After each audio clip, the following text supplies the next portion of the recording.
SpongeBob SquarePants, Atlantis SquarePants. It was a perfect day for blowing bubbles. SpongeBob blew a bubble large and floaty enough to carry him and Patrick high above Bikini Bottom.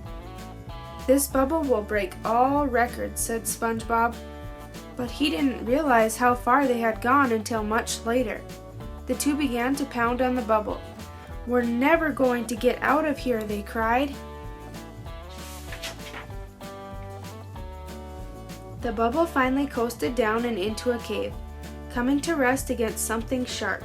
It burst, and Patrick and SpongeBob fell to the ground. "What happened?" asked Patrick. "That's what happened," said SpongeBob, pointing at a jagged piece of metal. He got closer and saw that it said Atlantis. "What do you think that means, Pat?" Said Patrick.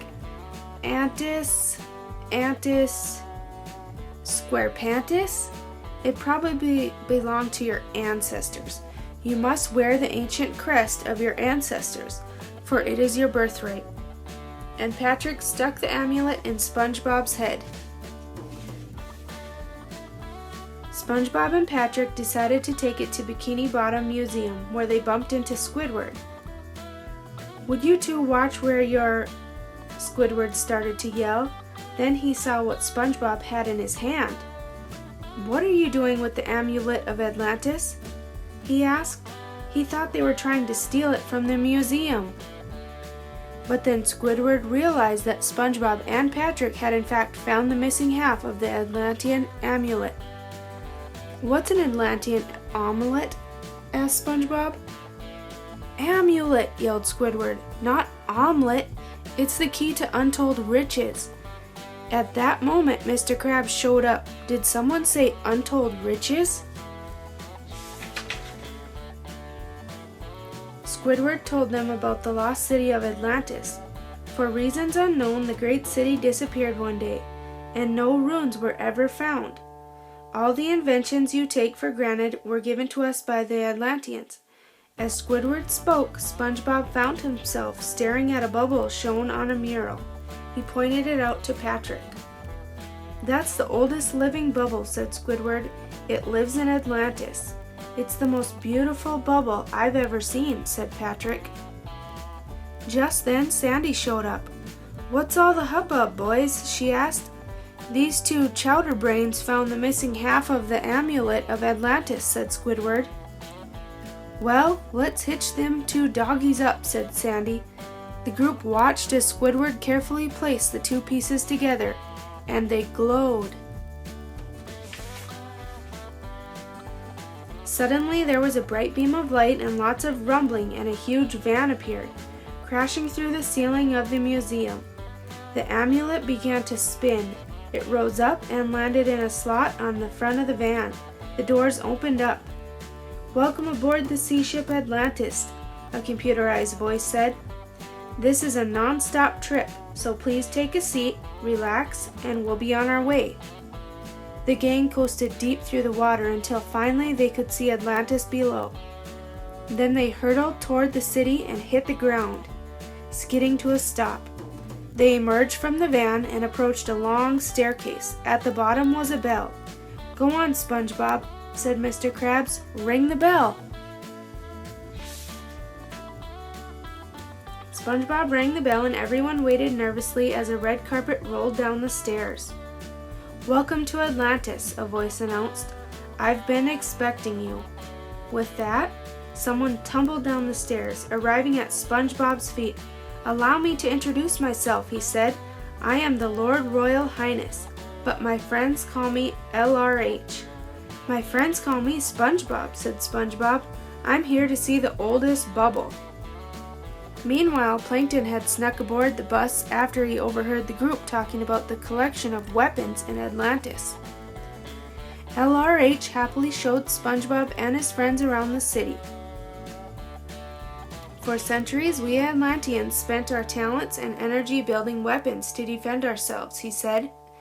"But we gave up the idea of warfare long ago, and now these weapons gather dust behind these locked doors.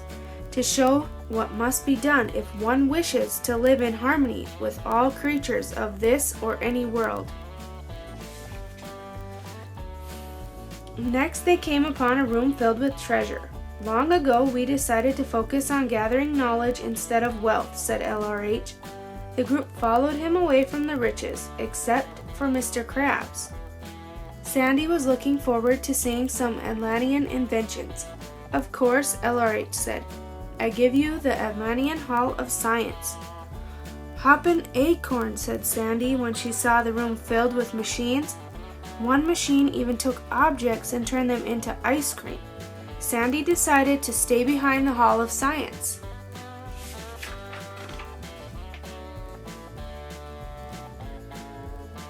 At the Hall of Art, Squidward couldn't believe his eyes. The creativity, the artistry, he cried out. Looks like I'll be here inspiring these Atlantean art makers with my beauty. You guys go on ahead. Excuse me, sir, SpongeBob said to LRH. Can we see the bubble now? Of course you can, said LRH, but first, please remember the bubble is more than 1 million years old. SpongeBob and Patrick ran toward the bubble, which was held within a large glass ball. So ancient, so floaty, said SpongeBob admiringly. It's the most beautiful, wrinkled up, dusty old bubble I've ever seen. Like a delicate air raisin, said Patrick. LRH had to get ready for dinner.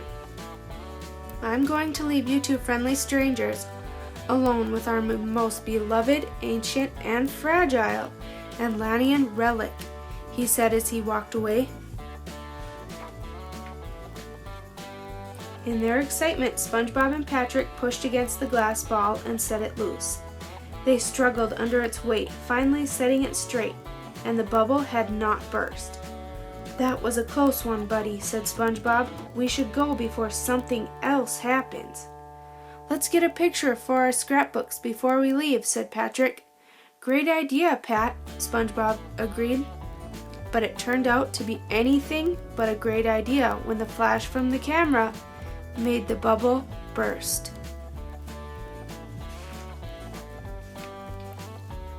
SpongeBob and Patrick were panicking when they arrived for dinner.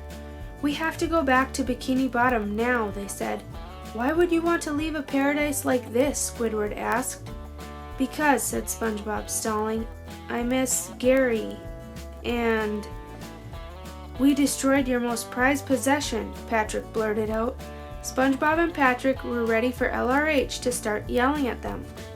But instead, LRH simply admitted, that's not the real bubble, it's just a prop for the tourists. He took out a small jar with a wrinkled bubble floating inside.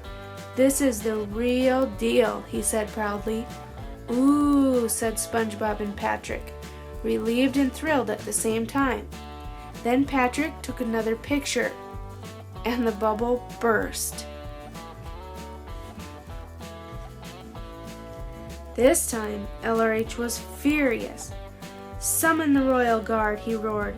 Seize the hostile bubble poppers. Let's hightail it out of here, called Sandy. With the guards chasing them, the Bikini Bottom gang ran until they crashed into a large tank. Suddenly, a voice from inside the machine announced, I am in control of the most powerful weapon in Atlantis. Now bow before the new king of Atlantis and prepare to taste my wrath. It was Plankton. He hopped on a button and splurt ice cream oozed onto everyone below. Thanks, Plankton, Patrick said between mouthfuls of ice cream. Plankton jumped out of the machine and kicked it, muttering to himself. LRH was delighted. Look, a talking speck, he said. It will make a fantastic replacement for our recently deflated national treasure. As Plankton ranted and raved in a jar, LRH said goodbye to the visitors from Bikini Bottom. He seemed very eager to see them leave. So nice to meet you all, said LRH. I hope you have a safe journey home. Do come back anytime. Subscribe to my channel for new stories every day.